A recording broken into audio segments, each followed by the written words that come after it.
Not every great semi-auto rifles gets the love it deserves. Some got overshadowed by more famous platforms, while others were simply victims of bad timing. But what if I told you there are rifles out there that can hold their own, maybe even outclass some of the big names, yet barely get the recognition they deserve? In this video, we'll talk about 8 underappreciated semi-auto rifles. Some built like tanks, others packed with history, and a few that could have changed the game if they had a fair shot. From battle-proven workhorses like the HK G3 to hidden gems like the Daewoo K2, these rifles have more to offer than they're given credit for. If you're a collector or just someone who appreciates underrated guns in general, this list is for you. Stick around, you won't want to miss this. Let's dive right in. HK G3. This old-school battle rifle made it to the list because of how sturdy it can be. The HK G3 fires the 7.62 by 51 NATO, which has been replaced in many armies by smaller calibers. However, the larger round still provides serious barrier penetration and reliable reach, and plenty of nations have seen how effective it can be when targets are distant or well protected. It might feel heavier than newer rifles, but it can handle rough conditions that would hamper more delicate systems. The G3's roller-delayed blowback design gives it a distinct feel and more pronounced recoil, which can limit the speed of follow-up shots. Nevertheless, troops in certain regions keep using it because raw power sometimes matters more than lightweight gear. It excels in designated marksman roles when accuracy at range is essential, and it has proven useful in settings like mountainous or high-altitude areas where straightforward energy on target is a priority. It lacks the modern aesthetics or customization options that newer designs offer, which is part of why it's often overlooked today. The rifle also has a limited magazine capacity compared to certain 5.56 platforms, and carrying that heavier ammo can be a chore. Still, for anyone who appreciates robust engineering, it's tough to ignore the G3's track record. Many paramilitary forces continue to trust it for its reliability, so it hasn't simply faded away as an antique. Upgrades such as rail systems and improved furniture have helped keep it relevant. Companies have introduced optic solutions, collapsing stocks, and ergonomic improvements to bring the platform closer to modern standards, even though it was never as famous in the American civilian market as some other rifles. The G3 is known worldwide for staying power in harsh environments. MAS 49 by 56. This French semi-auto saw less publicity than icons like the FAL or M14, but it carried on with a dedicated user base. Designed right before France moved to select fire assault rifles, it retains a focus on simplicity and function. Anyone who has handled one can sense that it was built to endure tough conditions without much fuss. It uses a direct impingement system, so the gas pushes the bolt carrier directly, reducing the number of moving parts that need maintenance. Some older direct impingement rifles can be finicky, but the MAS 49 by 56 generally runs smoothly, a testament to its robust design. The controls are straightforward to operate, and field stripping it doesn't take much time. There aren't many small parts to misplace, which is helpful for any soldier or shooters who want a stress-free experience. Despite having a somewhat industrial appearance, it feels balanced in the hands and recoil is manageable. France chambered it in 7.5 French, an unusual choice in a world dominated by 308 and 7.62 by 39. That specialized caliber has kept it from crossing into mainstream popularity, though ammunition is still produced by certain manufacturers such as Privy Partisan. Folks who enjoy collecting or shooting historical rifles often appreciate having something different from the typical NATO or Soviet standards. With decent ammo, the rifle can display solid accuracy, adding to its appeal for enthusiasts seeking a battle rifle from a different lineage.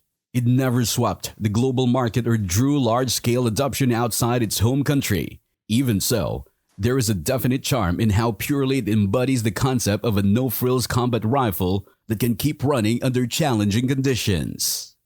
Daewoo K2. South Korea's service rifle has made an impact with its borders, but it hasn't received the same praise internationally. The Daewoo K2 blends influences from the AR and the AK, finding a middle ground that includes a long-stroke gas piston yet retains certain features that will be familiar to AR users.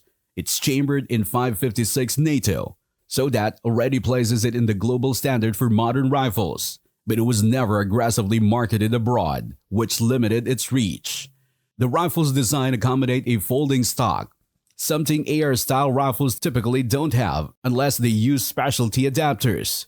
That aspect makes the K2 more compact for storage and transport. It also tends to be reliable, thanks to the combination of piston-driven operation and well-machined internals. Many who have shot it comment on how balanced it feels, merging the best of Western ergonomics with some of the proven mechanics found in Eastern designs. Timing played a big role in why it remains off the radar for most shooters outside South Korea. By the time the K2 was introduced, major players in the arms world have already locked down large contracts with their own rifles, whether it was the AR-15, M16, or the AK series. The K2 might have found broader success if it had arrived earlier or been pushed more vigorously on the international market. Countries like Nigeria bought some, and there have been sporadic uses in various regions, but it never reached the commercial success that other rifles achieved. The fact that it's not readily found in gun shops around the world doesn't help its recognition either. Shooters who do encounter it tends to praise its build quality and performance. It's definitely worth trying out if you ever come across one. 1941 Johnson Rifle. Designed in the shadow of the M1 Garand, the 1941 Johnson was a fascinating alternative that introduced fresh ideas. Many are familiar with the M1, but fewer realize that the Johnson offered features such as removable barrel and a rotary magazine that could be topped off one round at a time or via stripper clips. It did see limited service, especially in the Pacific Theater, but the US military never fully adopted it because the Garand was already in full production. The short recoil system unlocks the bolt by letting the barrel move backward upon firing. That unique mechanism gave it some character, though it brought a few quirks like increased sensitivity to how the rifle was shouldered. Maintenance also required a bit more attention since it had more moving parts than the Garand. However, that didn't prevent some Marines and paratroopers units from putting it to good use. The Johnson's magazine design was another major talking point, unlike the Garand's end block clips. The side-loading rotary lets troops stop up whether they had a free moment. This made sense for certain combat situations where partially emptying a clip was less than ideal, but standardization and logistical favors won out. The military wasn't ready to adopt a second totally different system. The rifle's designer, Melvin Johnson, went on to influence other notable firearms, including contributing to Eugene Stoner's early AR-10 development. That rotating bolt concept helped pave the way for the modern AR family. It's interesting to consider how the Johnson's rifle might have fared with better timing or a smaller competitor in the race to equip the US Army. Today, it remains a niche collector's piece and a historical curiosity. People who managed to shoot one often talk about how advanced it felt for its day. It was overshadowed by the Garand's widespread use in the war, so it never built the same storied reputation. Winchester Model 100. Winchester's model came along during a time when the market was hungry for semi-automatic hunting rifles, but it never experienced the commercial triumph of some of its competitors. It arrived in the early 1960s, following the lever-action Model 88 style. So it had a classic profile that appealed to those who like a sleek sporting rifle. Chambered in options like 308 or 243 Winchester, plus the rarer 284, it handled medium to large game without trouble. The Model 100 gained a reputation for fine accuracy thanks to its solid design and a gas system partly inspired by the M14. Many folks who fired it appreciated how easily it was to put rounds on target. Unlike other semi-autos of the era, it wasn't particularly nose-heavy, which gave it a comfortable balance for offhand shots. It also had a nicely contoured stock, which made the transitions easier for hunters used to more traditional lever or bolt guns. Even with this strength, it fell behind Remington 742 in overall sales. Winchester didn't release a 3006 version, and that likely contributed to fewer takers in American hunting scene, as many saw the more familiar 3006 cartridge. Remington also invested heavily in marketing its semi-auto rifles, which probably gave them an edge. At one point, there was a recall concerning the firing pin, but the fix wasn't complicated. Still, such issues sometimes dent a product's reputation. Those who own Model 100 still praise its ergonomic handling and the quality of its trigger, which delivers a smooth pull. Its inherent accuracy has become almost legendary among fans, with some shooters reporting tight groups long after the rifle's official production ended. The model eventually disappeared from Winchester's lineup due to cost constraint, and it remains a collectible, but not as widely talked about as other classics. Plenty of seasoned hunters and rifle enthusiasts still wish it had stuck around longer or been modernized. Remington Model 8. This early semi-automatic from the brilliant mind of John Browning arrived in 1906, paving the way for future designs. The Remington Model 8 used a long recoil system, causing the barrel and bolt to move rearward together before returning into battery. It was remarkable innovation for its day, allowing reliable cycling with cartridges like 35 Remington that were new to the market. Many hunters adopted it because it provided faster follow-up shots than traditional bolt or lever guns. Despite being one of the first commercially successful autoloaders, the Model 8 didn't carve out a lasting spot in mainstream discussions. Some law enforcement officer used it, including the well-known Frank Hammer, who famously took Bonnie and Clyde while armed with a variant of this rifle. That kind of real-world use built up a bit of a legend around it, but a broader military adoption never took place. The long recoil action feels unique and can surprise anyone used to modern gas-operated rifles. Observing the entire barrel move backward is an experience that quickly shows how far design concepts have come. The Model 8 introduced proprietary cartridges such as 25 and 30 Remington, which showcase how serious Remington was about the platform. Yet those cartridges didn't become as ubiquitous as more common rounds, limiting the rifle's popularity in the long run. Shooting a Model 8 these days often involves searching for suitable ammo, as those original calibers aren't as widespread. The nostalgic factor, combined with the innovative nature of its operation, appeals to collectors and enthusiasts of early 20th century firearms. It's a piece of history that deserves more notice, not only for its mechanical design, but also for how it influenced later semi-automatic rifles. Though it rarely appears in modern firing lines, the Model 8 was a trailblazer.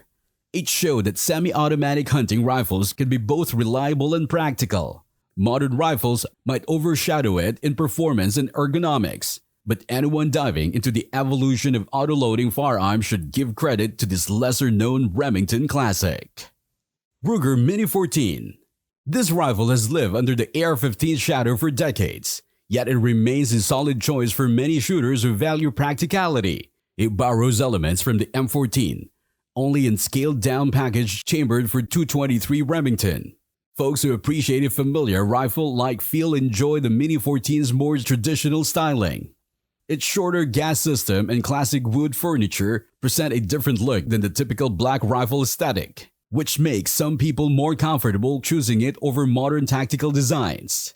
The Mini 14 has served in law enforcement units and with various paramilitary organizations worldwide. It never saw major military adoption, but its presence in police agencies and even prison security teams confirms that it can handle serious tasks.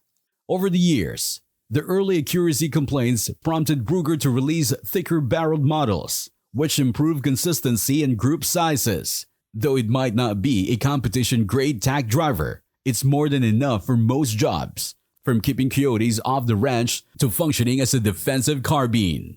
Another significant selling point is its ease of ownership in states with restrictive firearm laws. That simple, old-school design often avoids legislative scrutiny aimed at modern tactical rifles.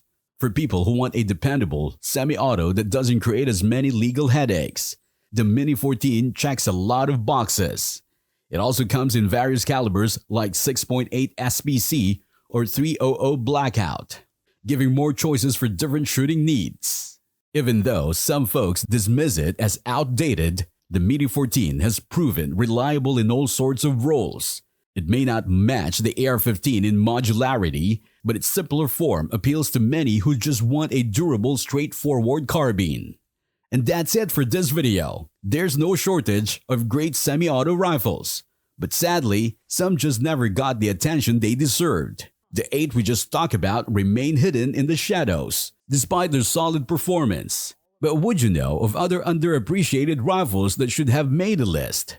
Sound off in the comments. We're curious to know what we missed. And while you're at it, please don't forget to like, share, and subscribe. Hit that bell icon so you don't miss the next one. Thanks for watching.